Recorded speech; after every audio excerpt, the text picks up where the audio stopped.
तो क्या हो गया, हार गया भाई। गेंद बल्ले का मैदान है, हार जाए कुछ कुछ इससे कुछ भी नहीं होता। पागलों की तरह वो खिलाड़ी भी पड़े हुए हैं मैदान में, वो भी कलाबाजियां खा रहे हैं जैसे पता नहीं क्या हो गया।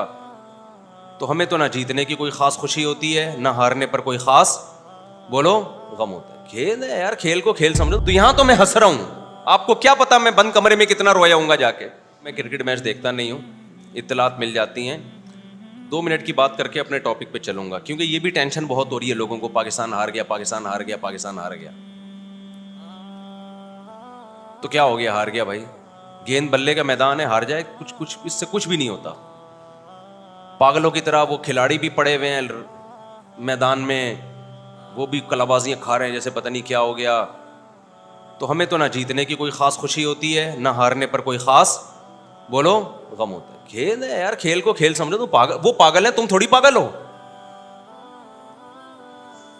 हमारे पास टेंशन की और कम चीजें हैं जो हम इन चीजों पे यार कौमें।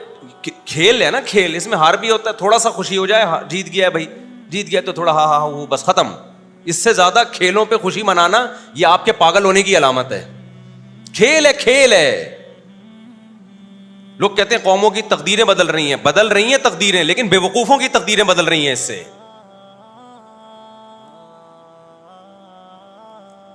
जब बेवकूफों ने इसको इतनी वैल्यू दे दी है ना, बेवकूफ लोगों ने, तो उनकी तकदीरें यकीनन बदलेंगी इससे।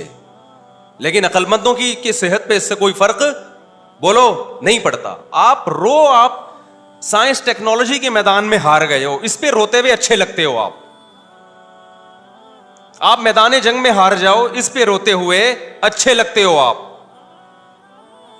आप इकोनॉमिकली मईशत के मैदान में हार जाओ, इस पे रोते हुए अच्छे लगते हो। हमारा भी दिल चाहता है रोने का, जब बिजली का बिल आया ना, तो यहां तो मैं हंस रहा हूं, आपको क्या पता मैं बंद कमरे में कितना रोया हूंगा जाके। सभी रोए हैं ना, कोई मेरे अकेले की बात नहीं है। इस पे रोता हुआ अच्छा लग रहा है कि अबे इतना बिल तेरा बाप देगा क्या। वो आ गया था कि इलेक्ट्रिक वाला बिजली काटने के लिए, तो हमारे लड़कों ने बोला इतना बिल तेरा बाप देगा क्या। खैर वो तो काट के चले जाते हैं। मैं तो सोच रहा हूं कि जड़ से उड़ा दो बिजली का कनेक्शन यार, अंधेरों में रहो, अंधेरों में। एक आदमी का किसी गांव से फोन आया, मुफ्ती साहब पूरे गांव की बिजली कट गई है, कुछ ज़कात सदका भेज दो अल्लाह के नाम पे। सोलर प्लेटें लगानी है मैंने, सोलर प्लेटें। मैंने कहा देखो खाली तुम्हारी बिजली कटी होती ना, बाकी गांव वालों की नहीं कटी होती, तो समझ में आता है हम ज़कात दे देते, आप सोलर प्लेटें लगा देते। जब सारे गांव की कट गई, तो जब सब अंधेरे को एंजॉय कर रहे हैं, तो आप भी क्या करो, एंजॉय करो। अब वो होशियार हो गया कि अगली दफा ज़कात मांगने के लिए स्टाइल क्या करना पड़ेगा, चेंज करना पड़ेगा। ये वाला स्टाइल से काम नहीं बना। समझ रहे हो कि नहीं समझ रहे। किसी ने मुझसे कहा कि पूरे गांव में कुर्बानी नहीं होती, गोश्त ही नहीं आता। मुफ्ती साहब हमारे घर पे नहीं हो रही, सब जगह होती तो गोश्त आ जाता। मैंने कहा जब पूरे गांव में ही नहीं हो रही तो फिर आपके भी नहीं हो रही। या तो उतना सारे खा रहे होते आप बेचारे, तो जो जिस गम में सब बराबर के शरीक होते हैं, वो गम फिर गम नहीं लगता। तो होना ये चाहिए कि इलेक्ट्रिक वालों को बोलो कि पूरे महल्ले की बिजली क़यामत तक के लिए जड़ से खात्मा कर दो इसका। ना रहेगा बांस, ना बजेगी बांसुरी। इसके बड़े फजाइल हैं। रात को टाइम पे सो जाओगे जब अंधेरे होंगे। आप कहोगे गर्मी में सोएंगे कैसे, 1 हफ्ता नींद नहीं आएगी, उसके बाद तुम्हारे बाप को भी नींद आएगी गर्मी में। नींद ऐसी चीज है जो हमसे पूछ के नहीं आती, हम पे मुसल्लत होती है। देखो इसकी एक मिसाल देता हूं। अब ऐसा ना हो कि इलेक्ट्रिक वाले मेरी बिजलियां काट के चले जाएं कि यार ये तो बाकियों की काटें, इसको तो जरूरत ही नहीं है बिजली की। भाई काटो तो सबकी बिजली काटो, खाली हमारे अकेले की नहीं काटो। हम ये कह रहे हैं, समझ रहे हो, सबकी बिजली काट दो, सुकून में आ जाएंगे यार। ये रात को इंटरनेट पे बैठना, मोबाइल, टिकटॉक, इन चीजों से जान छूट जाएगी। आप मुझे एक बात बताओ, शोर में नींद नहीं आती ना, लेकिन ट्रेन में तो आ जाती है, इतना शोर हो रहा होता है। क्यों भाई, थोड़ी देर तक नहीं आएगी, जब नींद का गलबा होगा तो नींद उसी शोर की आदी हो जाती है, फिर तो ट्रेन रुकेगी तो आंख खुल जाएगी, ये आवाज एकदम बंद क्यों हो गई है। ठीक है, तो ये जो गर्मी में नींद नहीं आएगी, 4, 5, 6 दिन नहीं आएगी, उसके बाद बॉडी उसी की आदी हो जाएगी। बॉडी उसी की आदी हो जाएगी। देखो मैं पंखों का आदी हूं, एसी का आदी नहीं हूं, तो मैं पंखा ही चला के सोता हूं। मुझे पंखे की जो आवाज है ना, डंग डंग, और जितना पुराना पंखा होगा उतनी अच्छी नींद आती है मुझे। तो हमारे घर वाले कहते हैं भाई ये पंखे की आवाज से नींद खराब हो रही है। मैं कहता हूं ये मेरे लिए लोरी है।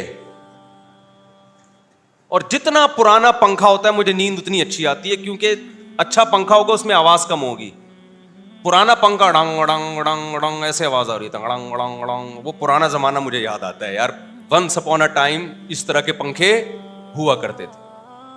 तो मुझे अपना बचपन याद आता है। हमारे एक, शायद मेरी दादी को जहेज में मिला था, एक पिटिसल फैन था ठीक है, वो ऐसे ही घूमता था डंग डंग डंग करके। मुझे वो जमाना याद आता है और बड़ी सुकून की नींद आती है। मैं कहीं भी जाता हूं पंखा तलाश करता हूं, यार पंखा चलाओ डंग डंग डंग, नहीं तो नेट पे पंखा लगा के, पंखे की आवाजें इंटरनेट पर भी हैं, इससे पता चलता है सिर्फ हमारी बीमारी नहीं है, बहुत से लोगों की है ये। इंटरनेट पे लोगों ने पंखे की आवाजें यूट्यूब में डाली हुई हैं। तो जिस चीज का अपनी बॉडी को आदी बनाओगे भाई, वो आदी बन जाएगी। अब मैं सऊदी अरब में 2 महीने रहा, तो होटलों में ही रहा जाता है, वहां पे धूप ही, अब जब हरम में निकलोगे तो धूप होगी, वरना धूप नहीं है। तो इतना डिप्रेशन हुई है, एक टेंशन हुई है भाई, ये कैसे घर है, ना धूप ना वेंटिलेशन। हम तो कराची आए तो यहां देखा कि यार धूप भी है, हवा भी, हो ऐसा दिमाग को सुकून मिला। तो बिजली के जो बिल आ रहे हैं ये कम नहीं होंगे। आप अपने हुक्मरानों से उम्मीदें लगाना छोड़ दो। उसका हल ये कि कोई पत्थर से ना मारे मेरे दीवाने को, बम का जमाना है उड़ा दो साले। तो एक एक करके कनेक्शन ना काटो मेरे भाई, पूरे मुल्क की एकदम से बिजली उड़ा दो। 1 महीना लगेगा पुरानी रूटीन पे हमें सेट होने में। उसके बहुत सारे फायदे होंगे। जल्दी सोएंगे, सुबह जल्दी उठेंगे और पसीना निकलेगा। आप पसीना निकलना इतना, देखो गर्म इलाके के लोगों की उम्रें लंबी होती हैं, ठंडे इलाके के लोग वैसे लाल टमाटर होते हैं, उम्रें बहुत कम होती हैं। ठंडे इलाके, फालिज, ब्लड प्रेशर, ये ज्यादातर ठंडे इलाकों की बीमारियां हैं। गर्म इलाके के जो पसीने जब निकलते हैं ना, बॉडी में फ्लेक्सिबिलिटी रहती है, लचक रहती है, तो बॉडी सही रहती है इंसान की, पसीना निकलता है। आप देख लो ना गर्म इलाके, अफ्रीका के जो लोग हैं काले काले होते हैं, लेकिन होती कितनी लंबी लंबी उम्रें इनकी।